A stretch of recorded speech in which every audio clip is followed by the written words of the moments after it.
Buenas tardes a todos, bienvenidos a Findes. Son las 18 horas del día 1 de agosto. Damos inicio a la transmisión del webinar que tenemos programado para esta ocasión, denominado Proyección de la Demanda.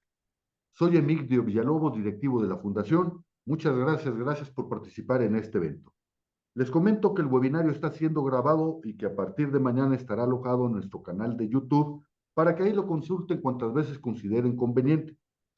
Asimismo, quiero invitarlos a que se suscriban al canal y nos den like, en el cual encontrarán más de 400 webinarios, todos ellos clasificados en diferentes áreas, tópicos de interés, tópicos de actualidad en el ámbito de los negocios. El canal se denomina Cursos Findes, como muestro en esta proyección, Cursos Findes sin espacio, y es de muy sencilla localización. Me acompaña el profesor Alfredo Alan Serrano Romero, especialista en la materia, que será él quien conduzca el webinario y a quien cedo el micrófono, no sin antes invitarles a que formulen sus preguntas, nos den sus comentarios y sugerencias, y al término de la plática dispondremos algunos minutos para atenderles. Alan, buenas tardes. ¿Podemos iniciar, por favor? Muy buenas tardes. Vamos a ver el webinar de proyección de la demanda. Como sabemos, día a día los entornos son más competitivos. Estos entornos nos permiten tener un mayor flujo de productos, cumplir con requerimientos y necesidades de los mercados. Sin en cambio, estas necesidades de los mercados, pues obviamente se ven afectadas por diferentes factores que intervienen, tanto internos de la organización como externos. En este contexto, pues un rol importante que se juegan son las cadenas de suministro. Las cadenas de suministro han ido evolucionando en el presente. Estas cadenas de suministro actualmente son desde la parte de la proveeduría hasta que el producto esté en las manos del cliente y se han ido extendiendo incluso a la logística inversa. Recordemos que después de la pandemia que sufrimos a nivel mundial, pues obviamente se han ido ajustando muchos esquemas de la cadena de suministro para hacerla a través de las tecnologías de información y comunicación, que son las TICs. Estas cadenas de suministro, pues obviamente lo que van a buscar es identificar los horizontes de la demanda. A través de esos horizontes de la demanda van a hacer una planeación que va a permitir que las cadenas de suministro sean rentables, que sean muy especializadas. Si nosotros queremos buscar algún tipo de producto en específico, tenemos cadenas muy específicas o proveeduría que nos va a ayudar a suministrar eso. Sin en cambio, también tenemos otro factor, la parte de la sensibilidad. ¿Qué tan rápido esperamos ese producto? ¿Qué medios utilizan esas empresas para que ese producto llegue? Y obviamente las empresas utilizan diferentes operadores, ya sea terceras, cuartas o quintas partes logísticas, que van a permitir, pues obviamente, esa visibilidad de esos productos y van a integrarlo a través de pues diferentes canales que permitan es un flujo eficiente. Y obviamente las empresas también van a buscar la parte de sustentabilidad, tanto económica como obviamente los nuevos esquemas que estamos viendo en la parte de la ecología. Para todo esto, pues obviamente tenemos que entrar con mecanismos formales que nos ayuden a poder evaluar estas cadenas, ¿verdad? Reducir esos tiempos y obviamente a través de los diferentes métodos científicos de la bibliografía, pues obviamente tenemos diferentes herramientas que nos van a ayudar a poder medir esto, que nos van a poder ayudar a saber cómo se está moviendo nuestra cadena, qué tanto necesitamos de una flotilla, qué tanto necesitamos expandir operaciones, qué tanto necesitamos conocer el mercado para poder optimizar estos recursos. Y vuelvo a repetir, uno de los nuevos elementos que se ha agregado son las TICs. Estas TICs lo que van evaluando son esos flujos de demanda, esos flujos de comunicación entre la parte de los clientes y la parte de las empresas que suministramos, ya sea bienes y o servicios, para poder alinear nuestros flujos de demanda. Algo bien importante que hay que conocer, hay que saber cuál es el tipo de demanda que tenemos en una organización. El tipo de demanda nos va a ayudar a poder planear perfectamente. Este tipo de demanda nos va a ayudar a saber qué inventarios tener, cuánto inventario tener y por cuánto tiempo. Si esos inventarios van a estar en manos de la proveeduría o en manos de mi empresa. Y a partir de ahí, al yo conocer el tipo de demanda, puedo poder empezar a alinear mis objetivos estratégicos de mi organización. Aquí vemos algunas de las demandas que son las más representativas. Tenemos una demanda determinística uniforme. ¿Qué es esta demanda determinística uniforme? Aquella que conocemos cómo se mueve, aquella que conocemos cómo el producto lo requiere el mercado. Puede ser un ejemplo la leche. La leche tiene una demanda uniforme. Obviamente va a tener una variación entre un 5 y 10%. Habrá días que no nos guste tomar leche o habrá días que tomemos un poquito más, pero nuestros inventarios y nuestro mercado debería de tener este tipo de demanda para poder planear correctamente. Tenemos la demanda variable. Esa demanda variable, pues obviamente se va moviendo en ciclos en determinados cada 2, cada 3, cuatro periodos y obviamente ese tipo de demanda la podemos ir planeando. No necesitamos tenerla en el inventario. Tenemos otra que es la demanda que no nos conviene, la probabilística, que muchos de nuestros inventarios, de nuestras existencias en las empresas, son esas que no sabemos cuándo se va a vender un producto. Se compró una cantidad y no ha tenido desplazamiento, ha tenido un movimiento y o rotación muy bajo. Y eso nos está representando, pues obviamente, recursos que están inmovilizados. Entonces, este tipo de demanda, pues obviamente es la que menos deseo tener. Desgraciadamente, en muchas empresas tenemos un gran porcentaje de este tipo de demanda, entre un 60 y 70% muchas veces de nuestros inventarios representan esto, lo cual pues hace que obviamente nuestra cadena no sea eficiente. Y tenemos otra que también podemos planear, que es la demanda tendencial. Dependiendo las necesidades y el comportamiento del mercado, nos va a ir dictando cómo vamos a ir moviéndonos, qué vamos a ir adquiriendo, qué debemos de dejar de producir o de comprar, porque obviamente la demanda tendencial puede ser positiva hacia arriba, el crecimiento, o hacia abajo, ¿verdad? Que va decreciendo. Y por otro lado, también tenemos los tipos de demandas cíclicos, ¿verdad? Que obviamente están alineados, pues puede ser con actividades económicas, con ciclos de producción, con ciclos de siembra, ¿verdad? En el cual son ciclos, pues obviamente regulares en determinados periodos. Y por último, tenemos otra demanda que nos va a ayudar, que es la estacional. Normalmente la relacionamos, por decir, con un producto que conocemos todos, pues los árboles de Navidad, ¿no? Obviamente se da en el último periodo del año. Obviamente, con estos tipos de demanda nosotros podemos tener un panorama preciso si podemos lograr saber cómo el mercado nos está pidiendo nuestros servicios y o productos. Y en base a esto podemos empezar a atenuar esas variaciones excesivas, esos costos excesivos que tenemos en las organizaciones por inventarios o por producto en tránsito, ¿verdad? O también aquellas mermas, porque muchas veces si nosotros mantenemos inventarios altos, pues obviamente en alguna etapa de estos inventarios lo que va a suceder es que se pueden deteriorar, ¿verdad? Y obviamente va a ser una pérdida para la organización y obviamente muchas veces el volver a suministrar ese producto puede dar una falsa expectativa de que determinados productos se están moviendo cuando evidentemente no es así su movimiento. Para esto también tenemos, una vez conociendo el tipo de demanda a la cual nos enfrentamos, tenemos otra herramienta que son los métodos para pronosticar, ¿verdad?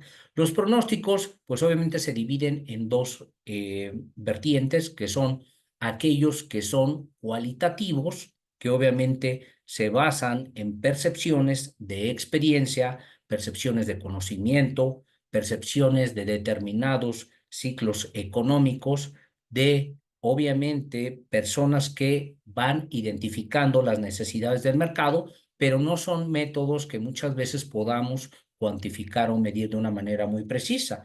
Obviamente, cuando hablamos de cualitativo, se basan en características, en cuestiones que obviamente son perceptivas.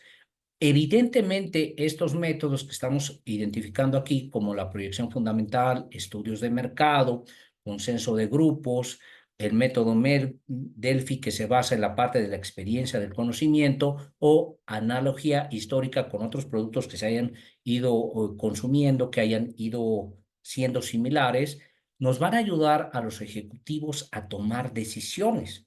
Pero esas decisiones tienen que estar también perfectamente fundamentadas en métodos que sean medibles. Y aquí vemos algunos métodos, como el promedio móvil simple, el promedio móvil ponderado. Estos dos métodos nos van a permitir, obviamente, en función de qué tan reciente es esa información histórica, prospectarla y obviamente analizarla en diferentes periodos para poder tomar decisiones precisas. Esas decisiones precisas se pueden fundamentar con algunos otros métodos como análisis de regresión, que está evaluado en la ecuación de la línea recta, en donde me va a permitir saber, pues obviamente, una ordenada al origen y a partir de ahí determinar las variaciones, ¿verdad?, del mercado. Y obviamente también tenemos otros que son proyecciones de la tendencia, las cuales también están basadas en métodos estadísticos que me van a ayudar a permitir, obviamente, cuánto varía una variable X en función de una variable Y, que podría ser, obviamente, el mercado en función de los ciclos económicos o de las necesidades. Y a partir de estos métodos cuantitativos, nosotros los vamos a alinear con los métodos cualitativos, porque puede ser que la empresa está haciendo una proyección en base a la experiencia, que vuelvo a repetir, no es menos valiosa esa experiencia, pero debe de ser reforzada. ¿Por qué? Porque la experiencia me puede decir, vamos a crecer un 30%. Sin en cambio, cuando yo evalúo con herramientas precisas, medibles, me puede decir el crecimiento, dada la tendencia histórica que tenemos, es de un 15%. Evidentemente, la empresa tendrá que tomar decisiones con la parte de ventas y forzar a los vendedores de un 15 a un 20, pero no de un 15 a un 30, a un 40, a un 50, cuando muchas veces no tenemos la forma de venderlos. Entonces, estos métodos nos van a ayudar a alineados con saber cuál es el tipo de comportamiento de nuestro mercado y con este método vamos a poder alinear precisamente esa variabilidad. Y obviamente, cuando hablamos de pronósticos, pues lo que vamos a buscar es atenuar esa variabilidad. ¿Por qué? Porque nos representa costos, nos representa riesgos como empresarios, como empresa. Y esos riesgos, pues obviamente deben de estar controlados. Eso es lo que vamos a buscar determinar. Algo que sucede muy habitualmente en todas las cadenas y los flujos de negocio es un efecto que se llama el efecto látigo. El efecto látigo en la gestión de las cadenas de suministro es cuando obviamente el mercado demanda determinado producto y ese determinado producto es producido o requerido por parte de servicios para poder atenuar esas necesidades. Por decir, un cliente me puede pedir 500 este mes, 500 unidades, se le suministra. El siguiente mes me puede pedir 1000, el siguiente mes 3000, 4000, 5000 y así sucesivamente. ¿Qué va pasando con mi planeación de procesos, con mi planeación de la cadena de suministros? Que al ir viendo que va aumentando, yo tengo que tener la capacidad de respuesta para poder suministrar esos productos al cliente. Sin en cambio, puede ser que en algún momento ese cliente tuvo algún cliente que requería determinadas cantidades para un proceso muy rápido, muy eficiente, pero de repente esos 4 o 5 meses de boom de materiales, de repente empiezan a cambiar, porque su cliente de él ya pudo satisfacer ciertos requerimientos del mercado. Entonces el mercado ya no demanda tanto producto. ¿Qué va a empezar a pasar? Que empieza a haber fluctuaciones. Y si yo no tengo el conocimiento necesario de saber cómo se comporta el mercado, pues obviamente voy a recibir un golpe, que es básicamente lo del efecto látigo.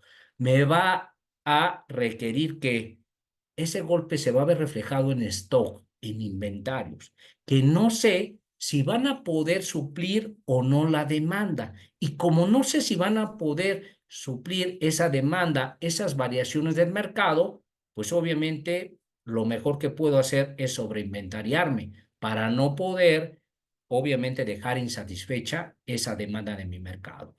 ¿Esto obedece a qué? a una falta de una visión del negocio, una visión estratégica de mis vendedores, de los tomadores de decisiones, de la carencia de procesos, de la falta de productividad, de las dificultades que tenga, obviamente, mis canales de venta con la organización y con los clientes para poder alinear estas fluctuaciones de mi demanda. En base a eso, nosotros tenemos que tomar decisiones. ¿Para qué? Para poder disminuir el impacto de este efecto látigo, que a final de cuentas, este impacto se ve reflejado en la parte de los costos. Obviamente tenemos algunas soluciones para atenuar el efecto látigo, ¿verdad? En nuestra cadena de suministro. Primero que nada, tenemos que integrar la visibilidad. Tenemos que tener, obviamente, lo que se llaman las OPS, las juntas de ventas y operaciones, para poder alinear, obviamente, el conocimiento del mercado con qué, con el ciclo de producción y o de servicio. Por otro lado, tenemos que empezar a saber qué es lo que está requiriendo el mercado. Recordemos que ahorita con la pandemia, pues obviamente tenemos el e-commerce. El e-commerce obviamente nos da una visibilidad para poder entrar a mercados, pero por el otro lado también viene la parte negativa. Más competencia tiene acceso a mi mercado y eso también lo debo de conocer para poder ir planeando. Por otro lado, también tenemos la variabilidad. Esa variabilidad que muchas veces obedece a factores externos. Y aquí, pues obviamente tenemos herramientas como lo que es el PESTEL, que nos va a ayudar a hacer un análisis externo del mercado y obviamente en base a eso poder alinear con decisiones. Y por el otro lado, también tenemos que tener un suministro contra eficiencia. ¿Para qué? Para que nos garantice que los clientes que requieran su producto esté de una manera precisa en el lugar, en la cantidad y en el tiempo que lo requiere, ¿verdad? ¿Para qué? Para ir pudiendo alinear nuestros ciclos operativos con la parte de ventas y con los requerimientos del mercado. Y obviamente integrar cadenas de suministro eficientes, ya sea con flotilla propia o con flotilla de proveedores de terceras, cuartas o quintas partes logísticas para atenuar esas variaciones y también para poder alinear la parte de los costos, ¿no? Normalmente cuando nosotros utilizamos operadores logísticos es por lo que queremos disminuir, pues son esos costos fijos, ¿verdad? Y convertirlos en costos variables y en función de eso, pues obviamente ser más rentable. Y por último, pues obviamente dar un seguimiento a través de indicadores claves de rendimiento, ¿verdad? Que nos ayuden a saber, obviamente, cuáles son las variaciones de la demanda y obviamente si los esfuerzos que estamos realizando son esfuerzos eficientes. Muchas veces hablamos de indicadores claves de rendimiento, por decir, para saber si el cliente está satisfecho, y uno de ellos es las quejas. Tenemos 0 quejas. ¿Realmente será un indicador válido? Obviamente puede ser que ese indicador no esté bien planeado. Los indicadores tienen que tener relaciones bionívocas. Muchas veces el indicador me puede decir, ya no se quejan los clientes. Ok, ¿y cómo están las ventas? ¿Las ventas aumentaron o disminuyeron? No, pues están disminuyendo. Ah, pues entonces el cliente ya no le interesa mi empresa, ya se fue a la competencia. Entonces tenemos que ser capaces de estos indicadores claves de rendimiento, identificar las relaciones bionívocas, con cuál se ven afectados o beneficiados para poderlo ir midiendo y yo saber qué acciones tengo que implementar como empresa o dónde tengo que ajustar ciertos elementos. Y uno de los elementos también importantes o métodos que me van a ayudar a poder alinear todo esto que hemos estado comentando es el método SCORE, que es el marco de referencia para las operaciones de la cadena de suministro, la cual se basa en 4 etapas. Primero, analizar los procesos. El análisis de proceso lo puedo hacer con mapas de flujo de valor que me permitan hacer una planeación de todas las necesidades de la cadena, con los controles, con los métodos de medición, con la variabilidad, con la parte de los costos, y este mapa de flujo de valor lo puedo alinear con el análisis de proceso. Una vez alineado con el análisis de proceso, me va a permitir que empezar a saber en dónde tenemos que ajustar, en dónde tenemos que disminuir esa variabilidad, en dónde debemos de tener inventarios, en dónde debemos de alinearlo con la tipo de tendencia. ¿Para qué? Para que obviamente mi plan maestro de producción o mi plan maestro de ventas se pueda alinear con esta gestión. Y a partir de ahí, pues obviamente hacer una gestión de requerimientos, ya sea internos y o externos, para poder cumplir con esas necesidades de la demanda. Y por último, pues obviamente evaluarlo y ir corrigiendo, tener planes alternativos de cursos de acción que me permitan, pues obviamente ir ajustando las necesidades de mi cadena, con la finalidad, pues obviamente, de lograr eficiencia en costos, eficiencia en productividad y obviamente una participación rentable en el mercado y obviamente que permita que mis proveedores y clientes sean eficientes para poder seguir siendo competitivo. Pues por nuestra parte sería todo. Adelante, director Emilio. Gracias, Alan. Bueno, el espacio está abierto para atender preguntas, comentarios y sugerencias. Y mientras ello ocurre, recordarles que todos los jueves a las 18 horas estaremos abordando diferentes tópicos de interés, tópicos de actualidad en el ámbito de los negocios. Y el próximo jueves, jueves 8 de agosto, reitero, a las 18 horas, abordaremos el tema de creación de una tabla dinámica DIM en materia de Power BI. Los invitamos, inviten a su vez a sus compañeros, inviten a sus amigos. Les recuerdo que este webinario fue grabado y a partir de mañana por la tarde, mañana viernes, ya estará alojado en el servidor de YouTube para que lo consulten cuantas veces consideren conveniente. El canal se llama Cursos Findes y es de muy sencilla localización. Bien, si no hay preguntas que atender o comentarios, siendo las 18 horas con 22 minutos del día 1 de agosto, damos por concluido el desarrollo de este webinario. Alan, muchas gracias. Gracias a Hasta todos. Hasta luego. luego. Excelente tarde. Gracias.